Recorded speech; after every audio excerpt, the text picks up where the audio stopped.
Айтсаң да айтпасаң да не кедергі, бұл жалған мына бізге не береді? Жастыққа бас қосатын тәтті ұйқыдан оянбай қалатын бір күн келеді. Қарасам, бұл ажалдың көп есебі. Бір себеп бірін-бірі өкшеледі. Уақыт таусылуға таянғанда, себеп те сол бір кезге дөп келеді.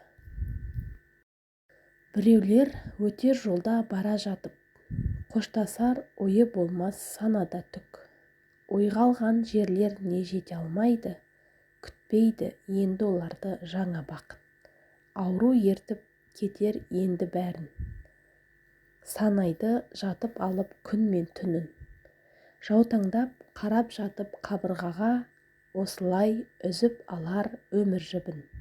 Ақиқат бұл жалғаннан бәрі өтер, қашсаң да түбінде бір қуып жетер.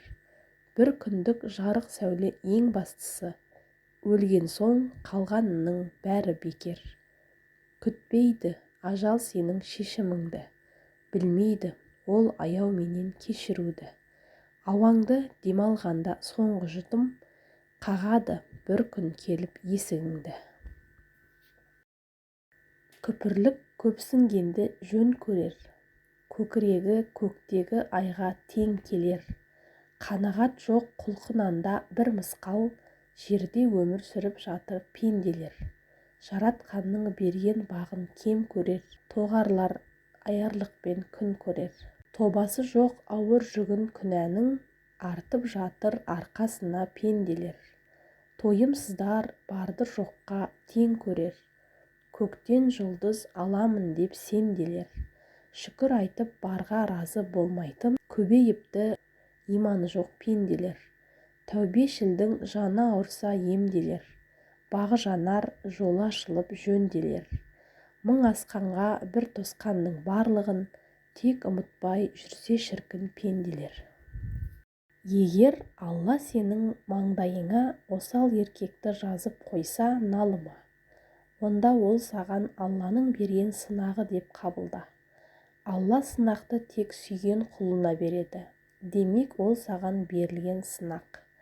Яғни сол осал еркектің есіктегі басын төрге сүйреуге, балаларына әкелік орнын мойындатуға және абыройы мен мәртебесін көтеруге тиіссің. Ал егер мықты еркекті маңдайына жазса, онда ол саған Алланың берген сыйы. Алла сыйын да сынақпен береді. Демек сен сол сыйға лайықты болуға тиіссің.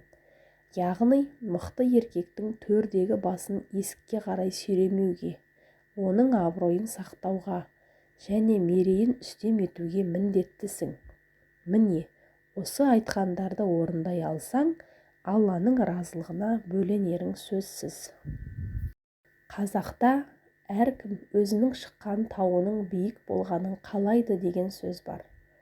Бұл сөздің мәні мынадай: мен мықты жетістікке жетсем екен, мен басқалардан жоғары тұрсам екен, мен басқалардан озық болсам екен деген, менің мақсатым орындалса екен деген ойдан туындаған сөз.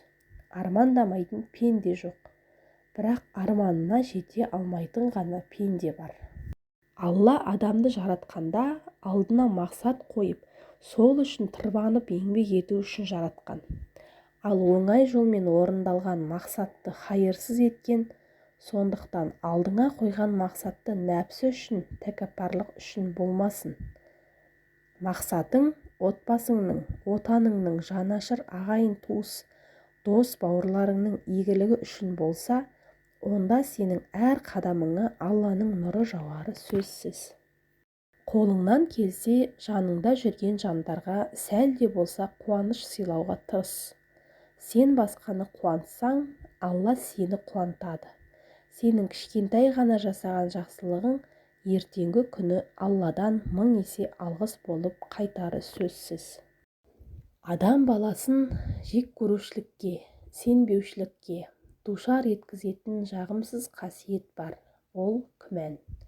Күмән деген күнә. Біреудің жасаған ісін жасамады деп, біреудің жасамағанын жасады деп күмән келтіріп, қолқасына қол салу шариғатта күнә боп саналатынын білесіз бе? Білмесеңіз біле жүріңіз. Кісіні анығын білмей қаралау, анық-қанығына жетпей біреуді ғайбаттап, ол туралы жаман ой ойлау шариғатта ол адамның мына өмірде жасаған күнәсін өз мойныңа артып, өзін арқалағанмен бірдей екен. Сондықтан біреу туралы жағымсыз ой ойлаудан аулақ болыңыз. Өзгенің айтқанына сенбеңіз. Өз көзіңізбен көргенге сеніңіз. Қандай жағдай болмасын, істің байыбына бармай, уәж айтудан аулақ болыңыз дер едім. Кісінің күнәсін арқалап, күнәһар боп қалудан сақ болыңыз. Өмір дегеніміз, адам баласының туған күнінен бастап, осы күнге дейінгі жүрген жолы. Өмір, былайша алып қарағанда, 4 әріптен тұратын сөз. Алайда, осынау сөзге қаншама ұғым сыйып жатыр десеңізші. Оның әрбір мезеті сынақтан тұрады. Қиындық пен қуаныш кезектесіп жетіп отырады. Бір ағамыз, өмір сырын білгізбейтін тентек ат секілді, қай жағыңнан келіп тебетінін білмейсің де қаласың деген екен. Иә, шындығында дәл солай. Басқаша алып қарағанда өмір шеті де шегі де көрінбейтін үлкен өзен тәрізді. Ал біз сол өзенде ақырын жүзген қайықпыз. Олай болса, өмір адамға бір-ақ рет беріледі. Осы қамшының сабындай қысқа ғана өмірде бір-бірімізбен тек сыйласып өткенге не жетсін. Ақ қараға толы өмір қаншама. Біреу жеткен, біреу жетпей зарлана. Сезімдер бар арықтау боп арманы, жүдеулердің семіре алмай қалғаны. Үйлене алмай бойдақтар жүр қаншама. Біреулер бар, неке бұзған шамдана. Жұмыс іздеп біреулер жүр сабылып, біреулер жүр бар жұмыстан жалығып. Біреулердің сәби сүю арманы, біреулер жүр тастап кетіп баланы. Біреулер жүр туыс таппай қамығып, біреулер жүр туыс көп деп жалығып. Біреу тегін сабағына бармай жүр, біреу оқуға ақша төлеп қалмай жүр. Біреулер тұр зәулім үйде бақытсыз, ал біреулер тар күркеде алаңсыз. Мұның сыры қанағат пен шүкірде, анау жоқ, мынау жоқ деп өкінбе.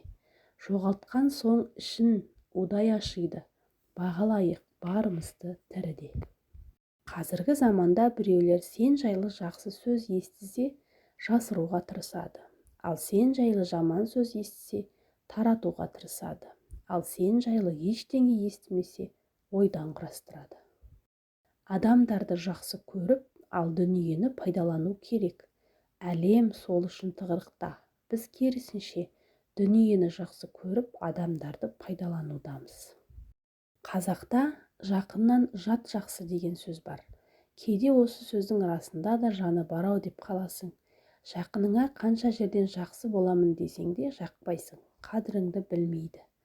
Ал жатқа титімдей ғана жақсылық қылсаң, олар сені ешқашанда ұмытпайды. Көргенде иіліп сәлемін беріп, сыйлап құрметтеп жатады, қадіріңді біледі. Сондықтан жақыныңнан гөрі жатпен араласып, жақыныңмен алыстан сыйласқаның дұрыс. Адам бала кезінде әкесі мен шешесі туралы ғана, жастық шағында ғашығы туралы ғана, қартайғанда балалары туралы ғана ойлайды. Сөйтіп, оның өзі туралы ойлауға қолы тимейді. Қазіргі заман адамдары қандай? Біреулер бар бетіңе күле қарап, жаулықты білдірмей жасайтын. Біреулер бар достың кейпіне еніп, іші бауырыңа кіріп, сырың мен қырыңды біліп, өзіңе қарсы қарау ететін. Біреулер бар жаныңнан шықпай, асты үстіңе түсіп жүріп, ту сыртыңнан пышақ ұратын. Біреулер бар сенімен іштей бәсекелесіп, сенің жеткен жетістігіңе жете алмай, іші күйіп қызған тұрса да, шын қуанған кейіп танытып, өтірік күлетін. Біреулер бар қажетсіз уақытта қасыңнан табылып, сен көмегіне мұқтаж болған кезде зым-зия жоқ болып кететін. Біреулер бар сәл сүрініп, не басына әлде қандай іс түсе қалса, табылып шыға келетін. Біреулер бар сенің кемшілігіңді теріп, тырнағыңның астынан кір іздеп, ғайбаттайтын. заманына қарай адамы. Қазақ айтады, байынан қорықпаған әйел баласынан қорқады деп. Сіз бұл сөздің мағынасын қалай түсінесіз? Меніңше бұл сөз өз баласына сөз өтпейтін, күйеуіне әмірін жүргізсе де баласына жүргізе алмайтын. Баласының қас-қабағына қарап, балам ренжімесін, балам ашуланбасын деп соның сөзін сөйлеп, әрдайым әкесін баласына жығып беріп отыратын әйелдерге айтылған деп ойлаймын. Бұл әрине дұрыс емес. Отбасында әкенің ызғары болмаған, әкенің әкелік орны болмаған, айбары мен басшылығы болмаған үйді баласы билемей кім билейді, айтыңызшы? Әкенің сөзі оқ, ананың сөзі бақ демей ме қазақта? Ойланайық, ағайын. Әр әке өз отбасында өз орнын білсе, ешбір ана баласының қас-қабағына қарап жалтақтамас еді. Ешкімді сөгіп тілдеме. Адамның бәрі бір пенде. Артық айтып сен деме, жігерің жетсе үндеме. Пәтуасыз көпіріп, әр ісіңнен мін көрме. Қатесін басып бетіне, қадірің кетіп күндеме. Әрбір қиыншылықтың екі шешімі бар.